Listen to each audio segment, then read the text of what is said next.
Kebiasaan anak usia 2 tahun sangatlah bervariasi. Nah, hal ini biasanya bergantung kepada rutinitas yang biasanya diberikan oleh orang tuanya atau oleh lingkungan sekitarnya. Karena saat memasuki usia 2 tahun, hal ini sangat dipengaruhi oleh pembelajaran, pendidikan, ataupun pola asuh yang sebelumnya diberikan. Namun, ada kondisi yang khas saat anak memasuki usia 2 tahun, yaitu adalah terrible two. Nah, apaan sih terrible two itu? Yuk, peduli tumbuh kembang. Cerebral two adalah suatu kondisi di mana seorang anak mengalami perubahan perilaku yang sangat signifikan. Hal ini dikarakteristikan dengan adanya temper tantrum, agresi fisik, tidak patuh terhadap aturan sosial, dan perilaku berlebihan lainnya. Sebagai contoh, perilaku yang umumnya terjadi pada fase cerebral two adalah anak menangis dengan kencang, marah sambil guling-guling, membanting diri ke lantai, melempar-lempar benda, bahkan ada yang sampai melukai dirinya sendiri atau melukai orang lain. Nah, perilaku ini pada dasarnya muncul ketika anak mengalami hambatan dalam mencapai keinginannya. Saat memasuki usia 2 tahun, anak cenderung membawa pola asuh yang sebelumnya diberikan, yaitu anak cenderung mendapatkan perlakuan yang membuat mereka nyaman dari lingkungan sekitarnya. Nah, hal ini membuat anak merasa bahwa semua orang yang ada di lingkungannya cenderung melayani dan mengusahakan apa saja yang ia inginkan, bahkan mengupayakan atau memberikan hal-hal yang berpotensi membuat anak bahagia sebelum anak memintanya. Perilaku tersebut wajar-wajar saja dan memang baik dilakukan, karena dengan berperilaku demikian, ada kelekatan antara anak dengan orang tua yang akan terbangun secara positif. Oke, sekarang kita kembali ke topik ya teman-teman. Anak yang sebelumnya tumbuh dalam situasi nyaman tersebut memasuki usia 2 tahun yang dimana perkembangan motorik dan perkembangan kognitifnya semakin meningkat dan skala sosialnya semakin membesar. Maka dari itu, anak harus bisa mengelola emosionalnya.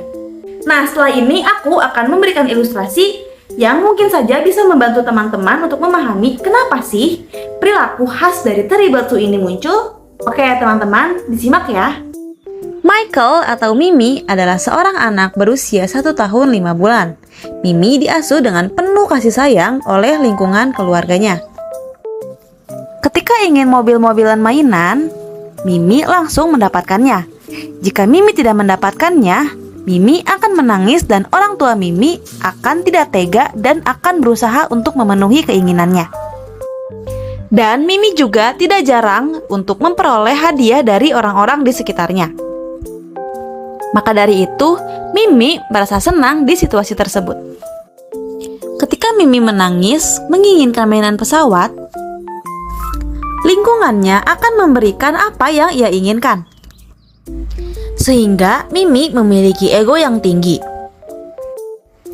Saat memasuki usia 2 tahun, secara kognitif, Mimi akan merekam pola asuhan sebelumnya. Dan apabila Mimi menginginkan sesuatu, maka ia akan berpikir bahwa ia akan memperolehnya. Dan jika tidak diberi, ia akan menangis seperti biasanya. Dan orang tua akan memberinya. Secara motorik, Mimi mengalami perubahan seperti memiliki tenaga yang lebih besar dan dapat mengontrol pergerakan sesuai dengan apa yang ia inginkan serta keterampilannya lebih matang dibandingkan sebelumnya. Ketika sedang bermain di tempat saudaranya, tiba-tiba Mimi menginginkan mobil-mobilan. Tapi ternyata mobil-mobilan Mimi nggak dibawa. Artinya ia tidak mendapatkan apa yang ia inginkan. Akhirnya ia akan menangis. Dan ketika ia menangis, ia masih tidak mendapatkannya. Sehingga ia akan meningkatkan perilakunya agar mendapatkan apa yang ia inginkan. Seperti berguling-guling di lantai, marah, memukul-mukul lantai, dan sejenisnya. Pada usia 2 tahun, keterampilan komunikasi Mimi masih dalam perkembangan. Mimi memang masih memiliki pemahaman terhadap pesan yang diucapkan orang lain dengan cukup baik. Tapi kemampuan untuk menyampaikan pesan secara lisan masih belum optimal.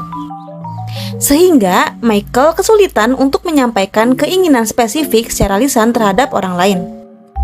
Dan tak jarang Michael merasa frustasi dan marah secara berlebihan karena keinginannya yang biasanya terpenuhi kali ini tidak mendapatkannya.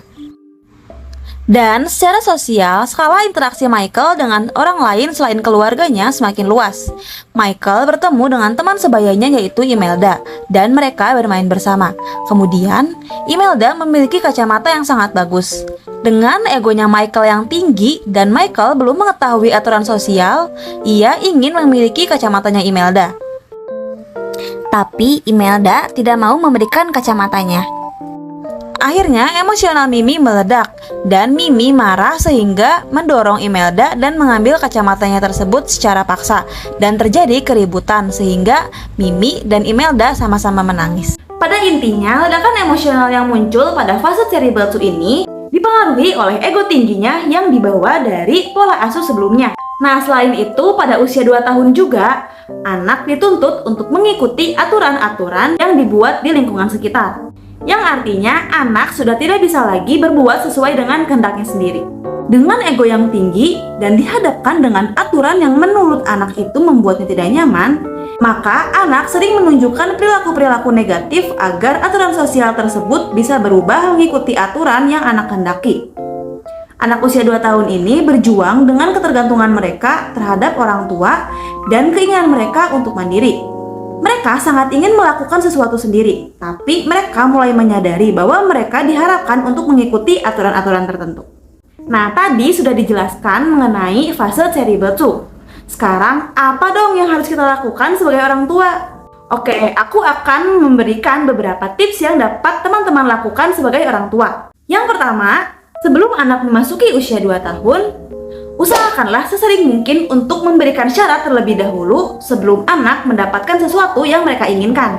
Nah, syarat-syarat yang diberikan adalah syarat-syarat yang menurut anak mudah atau sudah mampu dilakukan oleh anak.